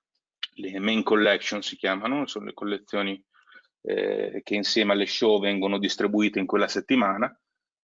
Tutti i nostri agenti erano pronti alle riunioni per vedere le ultime collezioni, ovviamente come ci ricordiamo tutti l'ultima presentazione è stata quella di Armani che addirittura ha chiuso la settimana della moda con una sfilata virtuale, quindi nessuno era presente, c'erano soltanto le modelle e il maestro Giorgio Armani e quindi quello è stato diciamo l'apice di quello che poi avremmo soltanto potuto immaginare nelle settimane successive. Quindi collezioni non presentate o presentate online, ci siamo ovviamente dovuti attrezzare con i mezzi per fare queste cose. Prima le conference call erano strumenti utilizzati soltanto per le agenzie più remote. Abbiamo iniziato ovviamente a parlare con i nostri partner che nel nostro caso sono non soltanto la filiera ma anche i nostri clienti, i nostri multibrand in giro per l'Italia principalmente, con gravissime ripercussioni su quello che sarebbe stato. Quindi ci siamo trovati dei pagamenti delle stagioni invernali precedenti che venivano dilazionati anche senza nessuna logica, perché erano tutti i prodotti già venduti quasi integralmente, si apprestavano i saldi con le ultime percentuali di prodotto rimasto in negozio. Avevamo le spedizioni dell'estivo successivo che dovevano essere distribuite, tutti i pacchi che rimanevano all'interno dell'azienda. Per citarvi dei numeri, circa il 70% del prodotto è rimasto nei nostri magazzini assolutamente non ritirato. Noi facciamo sia prêt-à-porter che couture, quindi non facciamo pronto moda, non è un prodotto che si può poi distribuire sotto altra forma, quindi siamo trovati con un danno incommensurabile. Le collezioni che dovevano essere quindi messe in vendita perché era partita la campagna vendita, che non sono state nemmeno ritirate dagli agenti, e chi le aveva ritirate si vede ovviamente distribuite porte in faccia da parte dei multibrand che non sapevano che cosa gli aspettasse il giorno dopo. Queste collezioni poi, quelle dell'estivo, già pronte per essere spedite, siamo riusciti col passare del tempo a ripiazzare nel mercato gli stessi clienti con scontistiche che vanno tra il 60% e un minimo del 40%. Quindi vi lascio immaginare il danno, ripeto, per un'azienda piccola che non ha certo dei ricarichi come le prime linee, che non si può assolutamente permettere scontistiche di quel tipo. Come se non bastasse, noi eravamo pronti per disegnare le collezioni nell'aprile 2020 per l'uscita di giugno, quindi l'invernale che adesso è, scusate, l'estivo che poi doveva essere distribuito nei negozi, quindi l'anno dopo, e ci siamo trovati che non potevamo accedere agli uffici, le aziende erano chiuse, i codici Ateco erano chiusi, eravamo marginalmente aperti con l'e-commerce, ma gli e-commerce nelle prime fasi del lockdown hanno fatturato ben poco, e quindi le collezioni non sono state disegnate per essere poi prodotte e distribuite agli agenti a settembre. Quindi fine settembre ricominciamo con grande difficoltà, molti nostri competitor chiusi per sempre, tantissima gente già in cerca di lavoro, iniziamo le vendite, i nostri agenti ci chiedono di spostare ovviamente il termine della campagna vendita, altro nuovo lockdown seppur parziale che blocca di nuovo tutto. Quindi un settore che sicuramente quest'anno chiuderà con margini di grande difficoltà. Ovviamente le percentuali del meno 23% tengono conto anche di gruppi, come vedevamo prima, ci parlava il dottor Mambelli, che hanno tenuto comunque la barra dritta, ma vede anche tantissime aziende che hanno chiuso definitivamente o tantissime altre che sono sotto di un 50-70%. Una delle difficoltà più importanti sarà sicuramente cercare di superare quest'anno. Considerate che tutto il danno per il settore moda si ripercuoterà sull'anno prossimo, perché i fatturati crolleranno in maniera vertiginosa, e appunto la difficoltà sarà fare questo famoso svalicamento del dicembre 2020 e cercare di mantenere la manodopera attiva. Noi soltanto in Emilia Romagna abbiamo due distretti molto importanti, quello del Reminese e quello di Carpi, che conta circa 7.200 aziende produttive, 25.000 imprese in filiera, compresi i negozi, 150.000 collaboratori. Se guardiamo le percentuali dei numeri, vuol dire che circa 15.000-20.000 persone potranno essere a casa da gennaio. Vi vorrei sottolineare che sono tutte persone che hanno una media d'età molto alta, una specializzazione molto avanzata, quelle che lavorano nella filiera dell'abbigliamento, e trovarsi con persone senza lavoro con quel genere di esperienza e con quell'età diventa molto difficoltoso per tutto quello che è il nostro tessuto. Quindi diventa molto difficile poi poterle ricollocare. Nessuna azienda, soprattutto quelle del nostro mondo, ha intenzione di licenziare alcunché. Qui si tratta proprio di aziende che purtroppo non avranno le disponibilità per riorientarsi nel mondo che troveremo l'anno prossimo. Tante purtroppo stanno già pensando di chiudere e riaprire in altri paesi con fiscalizzazione più conveniente, a discapito ovviamente del Made in Italy, che ricordo esporta circa tra i 48 e i 50 miliardi all'anno. Tra l'altro il 2019 era stato anche un anno abbastanza positivo. Quindi una situazione che di certo è complessa e in più mi rivedo molto in quello che ha detto anche la dottoressa De Co prima, quando si è parlato di rete di impresa, di cercare di fare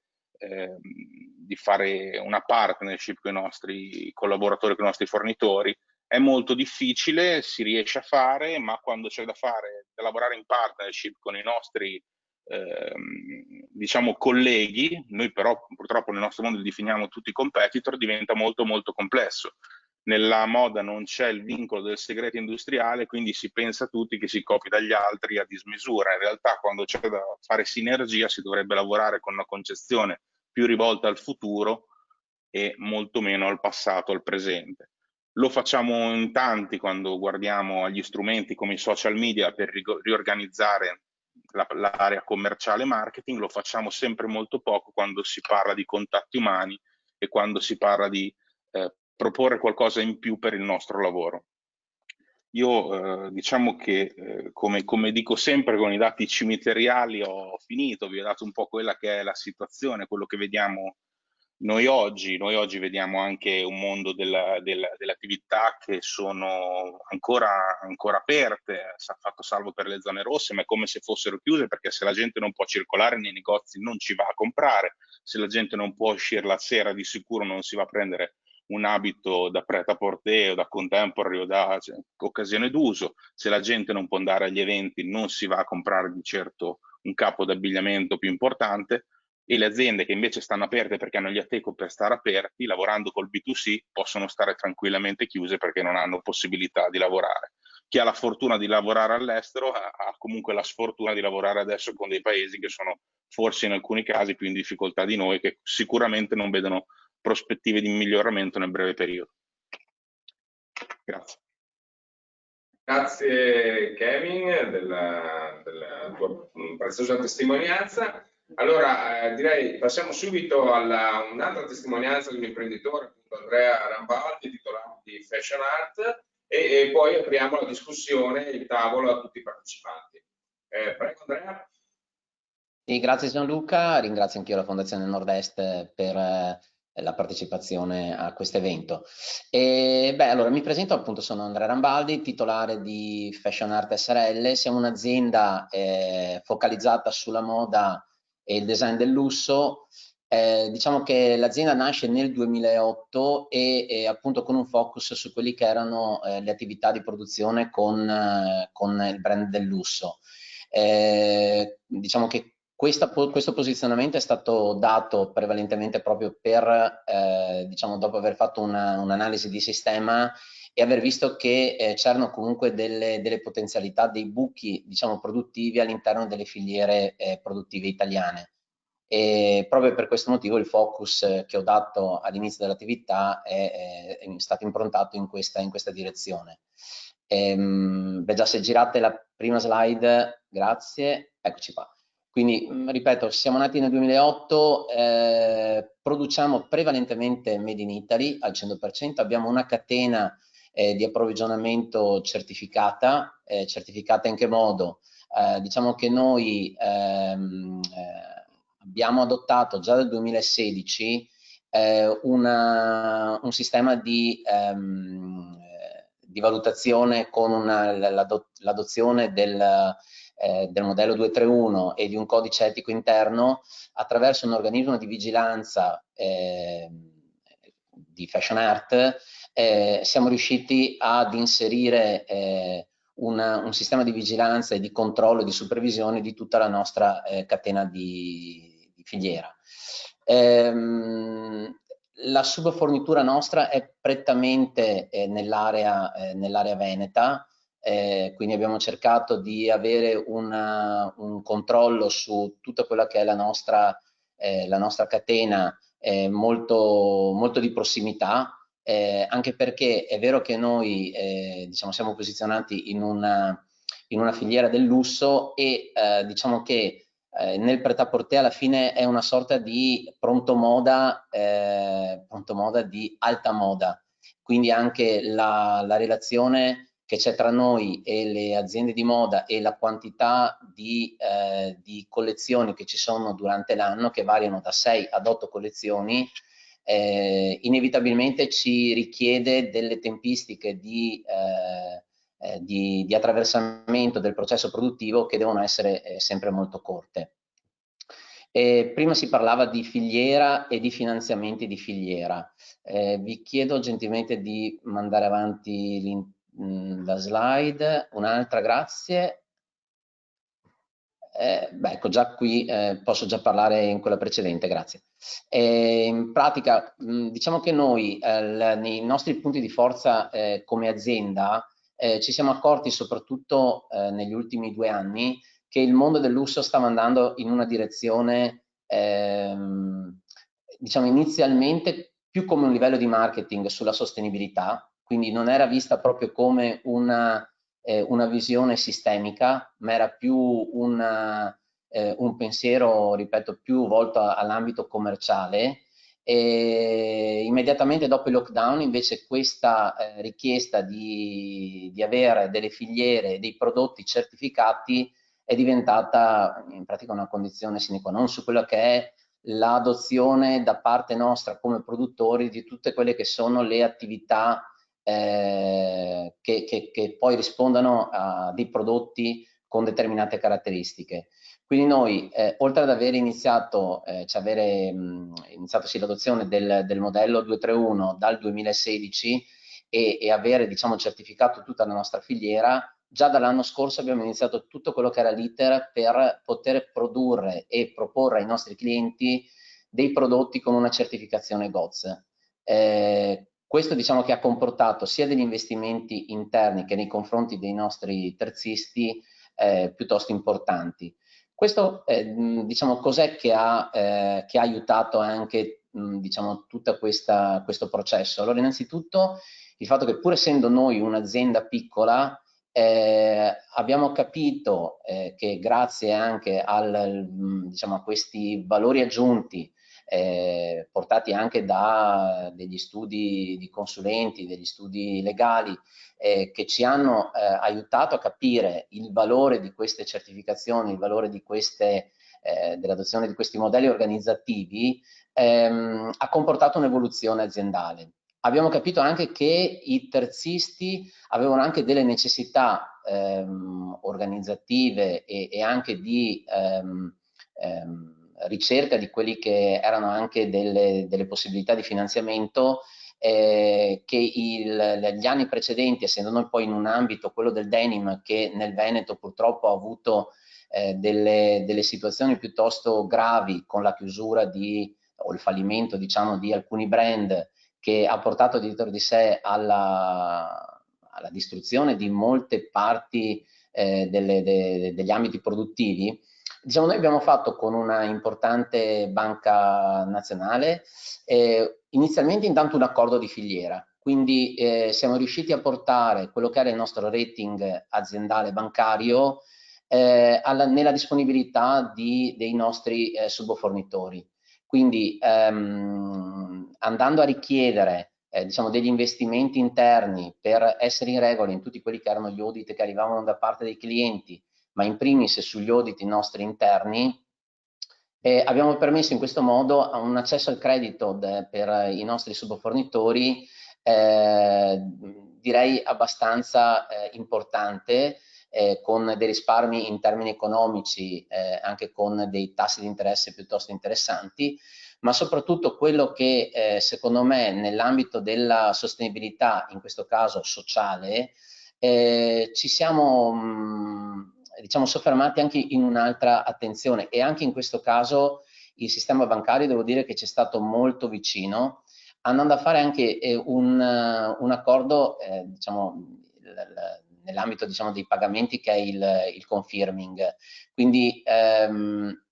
siamo riusciti con questo accordo a portare dei pagamenti che in alcune fasi della filiera erano già comunque piuttosto strette, perché in molte delle aree noi cercavamo comunque di rimanere intorno ai 30 giorni di pagamento. Con l'adozione del confirming siamo arrivati che dalla presentazione della fattura diciamo, cerchiamo nel nostro ambito di arrivare all'emissione del pagamento o al permesso di pagamento all'incirca in 10 giorni lavorativi. Questo permette ovviamente anche ai nostri subfornitori di avere comunque delle risorse finanziarie fresche e soprattutto in questo momento pandemico che abbiamo vissuto ha permesso a tutta la nostra catena di valore di avere delle disponibilità economiche nell'immediato e quindi a carattere mensile in quelli che dovevano essere poi i pagamenti. Sicuramente diciamo che un punto fondamentale di cui ho sentito parlare prima è anche di quelle che sono le nuove competenze. Effettivamente anche noi in questo momento e successivamente al lockdown ci siamo trovati di fronte ad una problematica importante, cioè il fatto di guardarci indietro avendo in pancia gli ordini dei nostri clienti e non avendo una nostra produzione interna, ad avere difficoltà di iniziare tutte quelle che erano le fasi produttive. Diciamo che in quel momento dove, diciamo un po' dove tutto il sistema si sentiva in crisi e diciamo con una paura di investire, molto probabilmente abbiamo capito che era il momento invece di investire ed era una grossissima opportunità di cambiamento e un'opportunità di investimento per una crescita sia nostra che anche della nostra filiera. Tant'è vero che noi già dopo aver investito nel 2018 con una nuova sede aziendale, quest'anno abbiamo iniziato anche un ulteriore ampliamento e siamo in fase anche di apertura di una nostra confezione. Questo perché ovviamente ci siamo proprio resi conto di questa necessità nell'ambito produttivo di riconcentrare quelle che sono le attività principali della nostra filiera. Tornando giusto velocemente nell'ambito delle nuove competenze, io sono anche vicepresidente della sezione moda di Assindustria Veneto Centro e ho anche il cappello di presidente di una fondazione di ITS, che è la Fondazione Cosmo, diciamo abbiamo delle sedi operative sia in ambito veneto che nel territorio lombardo. Parlo di competenze perché nell'ambito della moda ci siamo trovati in quelle che erano le scuole di riferimento del mondo tessile che sono andate in direzioni direi contrapposte a quello che erano le necessità aziendali. Non ne voglio fare puntare il dito solo nell'ambito scolastico perché poi all'interno della fondazione mi sono dovuto scontrare anche con delle difficoltà nei confronti delle aziende di portarli a partecipare alla vita anche di questi percorsi formativi. Cioè è facile venire all'interno delle aziende a fine anno a venire a chiedere ai ragazzi per portare all'interno delle aziende e ricordo che gli allievi che escono dai percorsi ITS che sono biennali abbiamo un'occupabilità di oltre il 90% nei confronti ad un anno dall'assunzione e dalla fine dei percorsi. Però è veramente un problema coinvolgere le aziende nei project work, è difficile coinvolgere le aziende poi nel piazzare questi ragazzi, nel svolgere i percorsi di stage e diciamo le attività che vengono fatte all'interno delle aziende poi sono veramente discordanti e distanti da quelle che potrebbero essere invece poi le necessità reali aziendali. Quindi tra quello che è il percorso di fashion art, che è un percorso in crescita in questi anni, un percorso di affiancamento delle filiere, io devo dire che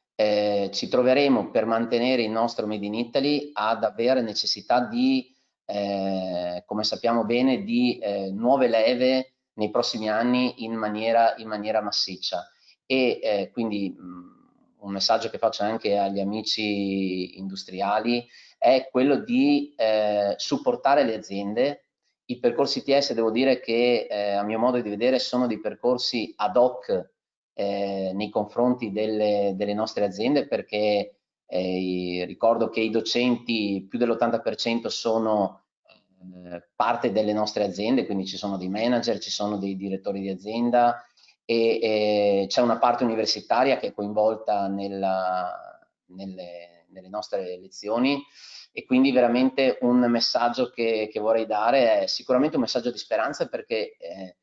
come tutti abbiamo avuto delle perdite durante il lockdown, anche noi abbiamo avuto annullamenti di produzioni, però dal momento della ripartenza devo dire che in sinergia con i brand abbiamo avuto comunque dei segnali molto positivi. Sulle collezioni anno su anno abbiamo avuto anche dei leggeri incrementi in termini numerici, e in prospettiva anche dell'anno prossimo devo dire che forse anche a seguito di tutte queste certificazioni e del modo con cui stiamo organizzando anche tutta la nostra filiera, abbiamo sempre più brand che stanno bussando alla nostra porta. Quindi devo dire che se devo dare un messaggio anche ai colleghi è quello di investire anche in ottica di sinergia tra più aziende. Il piccolo e bello purtroppo non vale più come pensiero, ma effettivamente un accordo sinergico di più aziende può solo che portare dei vantaggi a tutti noi. Grazie. Devo dire, io mi sono segnato due passaggi che ho trovato molto importanti e interessanti. Il caso virtuoso, ovviamente, nella relazione con i fornitori, hai usato il termine liquidità. Oggi, dopo la prima fase, probabilmente ancora di più in questa, la questione della liquidità diventa centrale per la sopravvivenza di molte imprese, non di tutte ovviamente, e quindi benvengano accordi di questo tipo che in qualche modo cercano di velocizzare, di far fluire liquidità appunto anche lungo le catene di fornitura. L'altro elemento è il ricordo dell'importanza, l'accento sull'importanza delle risorse umane, ovviamente dal tuo lato di prospettiva, quello appunto del tuo ruolo nell'ITS Cosmo, ma in generale dell'importanza per tutto il sistema di queste competenze che diventano chiave in un sistema che sta cambiando moltissimo e che ha bisogno anche appunto di competenze probabilmente nuove o di riaggiornare anche delle competenze magari già esistenti. Allora, grazie. Io a questo punto aprirei, come avevamo chiesto prima, per chi non avesse aperto ancora la propria camera, di aprire le camere e lasciamo spazio alle domande. Io in questa semplice slide ho provato a riassumere un po' dei tanti stimoli che nel dibattito sul futuro della moda, soprattutto nell'ambito della distribuzione, si stanno avendo in queste settimane, in questi mesi. In realtà alcuni di questi sono anche contrastanti, cioè, quindi non lo so, ne leggo qualcuna così per vedere di stimolare il dibattito. I consumatori faranno meno acquisti e saranno più esigenti quando lo faranno. Assisteremo a un'accelerazione nell'evoluzione dei canali distributivi. Il cambiamento delle preferenze comprimerà i marchi di fascia media, cioè polarizzazione o verso l'alto o verso il basso. La domanda premierà sempre più la sostenibilità, i marchi proposti col valore. In realtà nella relazione di Andrea si diceva questo in parte almeno. Con più persone che acquistano online, il ruolo dei negozi di dettaglio dovrà cambiare? Sì, ma come? Insomma, sono tante delle questioni che si affacciano appunto in un mondo che si trova a vivere una situazione molto delicata e particolare e di grande cambiamento. Allora io lascerei lo spazio a questo punto a delle domande, se ci sono, anche da parte di chi è seguito da casa, quindi vi chiedo nuovamente di riattivare le webcam e i microfoni e quindi di chiedere se avete delle testimonianze interessanti, è il momento per presentarcene. Qualcuno che vuole rompere il ghiaccio? Considerazioni, domande, anche su quello che si è visto, strumenti, tra gli strumenti che sono stati presentati? Ok, se non ci sono domande, allora possiamo chiudere qui questo primo incontro appunto sulle prospettive per la ripartenza, focus sulla filiera della moda. Io ringrazio tutti per la partecipazione, abbiamo un ultimo video col quale vi lasciamo. E come ricordava il professor Carrara, il nostro direttore scientifico, potete rimanere in contatto con la Fondazione attraverso la nostra newsletter o seguendo il nostro sito web, i canali social, per iniziative di questo genere che sicuramente ci saranno in futuro su questi temi e su altri temi in generale, sul futuro del sistema produttivo italiano, industriale italiano, che è un po' il focus dei lavori che fa la Fondazione. Allora, grazie ancora a tutti, chiedo alla regia di lanciare il video e vi ringrazio per l'attenzione. Grazie a tutti, buonasera. Buonasera.